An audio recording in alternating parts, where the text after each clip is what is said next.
آج کا ہمارا موضوع یہ ہے کہ حضرت مہدی علیہ السلام کا تذکرہ مسلم شریف میں آیا ہے کہ نہیں۔ مسلم شریف میں حضرت مہدی علیہ السلام سے متعلق 3 حدیث لائی گئی ہے۔ ایک حدیث وہی ہے جو بخاری شریف میں مذکور ہے کہ فَإِمَامُكُم مِّنكُم عن ابی ہریرہ رضی اللہ تعالیٰ عنہ قال قال رسول اللہ صلی اللہ علیہ وسلم کیف انتم اذا نزل ابن مریم فیکم فامامکم منکم۔ وہ منعن وہی کلمات ہے، یعنی یہ حدیث متفق علیہ ہے کہ تمہارا امام تم میں سے ہوگا۔ حضرت ابو ہریرہ رضی اللہ تعالیٰ عنہ سے مروی ایک حدیث اور ہے، اس میں کلمات تھوڑے سے بدل گئے ہیں۔ وہاں پر کہا گیا ہے فامکم منکم، کہ وہ تمہاری امامت فرمائیں گے۔ ابن ابی ذئب رحمۃ اللہ علیہ جو شارح حدیث ہیں، وہ اس حدیث کی تشریح کرتے ہوئے فرماتے ہیں کہ فَأَمَّكُمْ بِكِتَابِ رَبِّكُمْ تَبَارَكَ وَتَعَالَى وَسُنَّةِ نَبِيِّكُمْ، یعنی حضرت مہدی علیہ السلام قرآن کریم کی تلاوت کرتے ہوئے نبی پاک صلی اللہ علیہ وسلم کے طریقے پر امامت فرمائیں گے، یعنی حضرت عیسیٰ علیہ السلام کے طریقے پر امامت نہیں فرمائیں گے، یہ کہنا چاہ رہے ہیں، اور حضرت عیسیٰ علیہ السلام ان کی اقتدا کریں گے۔ اچھا، اس میں ایک حدیث مسلم شریف میں حضرت جابر رضی اللہ تعالیٰ عنہ سے مروی ہے،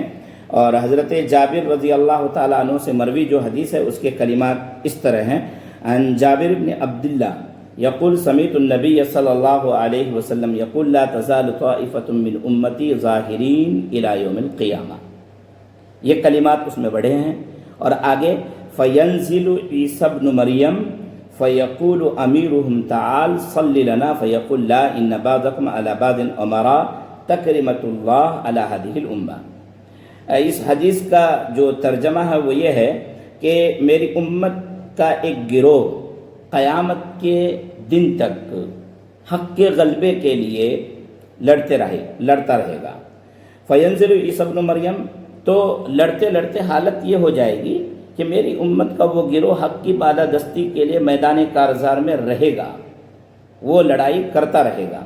کہ حضرت عیسیٰ علیہ السلام کا نزول ہوگا۔ فیقول امیرہم، یعنی مسلمانوں کے امیر ان سے کہیں گے تعال صلی لنا، تشریف لائیے اور ہماری امامت فرمائیے۔ فیقول، تو حضرت عیسیٰ علیہ السلام کہیں گے لا ان بعضکم علی بعض امراء، کہ نہیں،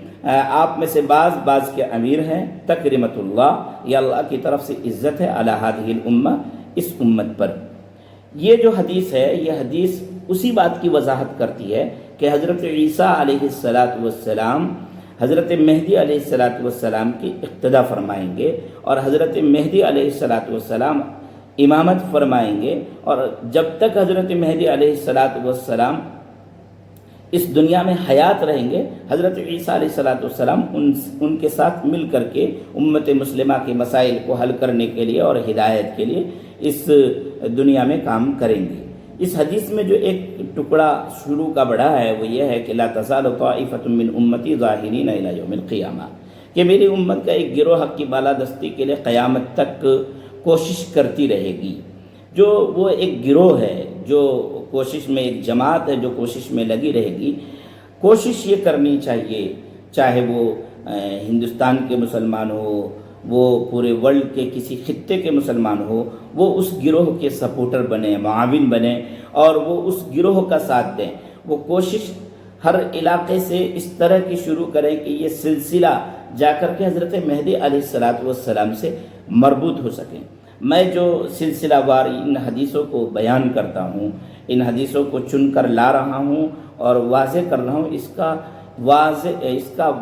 واحد مقصد صرف اور صرف یہ ہے کہ امت مسلمہ اس بات پر آگاہ ہو جائے، بالخصوص ہمارے جو ہندوستان کے 30 کروڑ مسلمان ہیں، اس بات پر آگاہ ہو جائے کہ حضرت مہدی علیہ السلام تشریف لائیں گے، اور اس کے سلسلے میں بخاری شریف میں حدیثیں ہیں، مسلم شریف میں حدیثیں ہیں، متفق علیہ حدیث آئی ہے، اور حضرت مہدی علیہ السلام کے آمد کے بعد امت مسلمہ کا دوبارہ غلبہ ہوگا۔ اس کو مایوس ہونے کی ضرورت نہیں ہے نومید۔ اقبال اپنی کشت ویرا سے ذرا نم ہو تو یہ مٹی بہت زرخیز ہے ساقی، لہذا مسلمانوں کو اس طرح کی تیاری کرنی چاہیے، مسلمانوں کو اپنی نسلوں کی ویسی تربیت کرنی چاہیے، اور مسلمانوں کو مایوس نہیں ہونا چاہیے، بلکہ مسلمانوں کو کرنا یہ چاہیے کہ وہ علاقوں کو منتخب کریں اور وہاں پر مشن وار کام کو شروع کریں، مایوس نہ ہو۔ پوری امت مایوسی کا شکار ہے۔ ابھی احمد الشریعہ الجولانی جو ملک شام کو فتح کیا، اور اب ٹرمپ سے اس کی ملاقات ہوئی، اور اسی ٹرمپ کی حکومت جو سابقہ حکومتیں تھی اس ملک کی، ان لوگوں نے ان کو غلط کہا تھا اور ان کو پکڑنے پر انعامات طے کیے تھے، لیکن اب انہی کے ساتھ ہاتھ ملا رہا ہے اور فخریہ ہاتھ ملا رہا ہے، اور ملک شام کا ان کو سجیلا نوجوان، خوبصورت نوجوان اور سنجیدہ نوجوان کہا جا رہا ہے کہ آپ نے ملک شام میں امن و امان لایا۔ تو پتہ یہ چلتا ہے کہ آپ کو ایک محنت کرنی ہوگی، اور محنت کرنے کے بعد آپ کو ایک مقام حاصل کرنا ہوگا، اور مقام حاصل کرنے کے بعد آپ کے اوپر جو دھبے لگائے جاتے ہیں ان دھبوں کو مٹایا جا سکتا ہے۔ وہ دھبے الزام ہے، حقیقت نہیں ہے۔ تو ہندوستان کے مسلمانوں کو بھی حضرت مہدی علیہ السلام کے سلسلے میں اپنے ذہن کو صاف کرنا چاہیے، اور علماء اکرام سے ہم یہ کہنا چاہیں گے، کبھی منبر و محراب آپ کے حوالے ہیں، اس موضوع پر گفتگو کرنے سے آپ کو ڈر کیوں لگ رہا ہے؟ کوئی گفتگو نہیں کر رہے ہیں، بہت کم لوگ گفتگو کر رہے ہیں اور ڈر رہے ہیں۔ ارے بھائی گفتگو کیجئے، جو حقائق ہے وہ بیان کیجئے،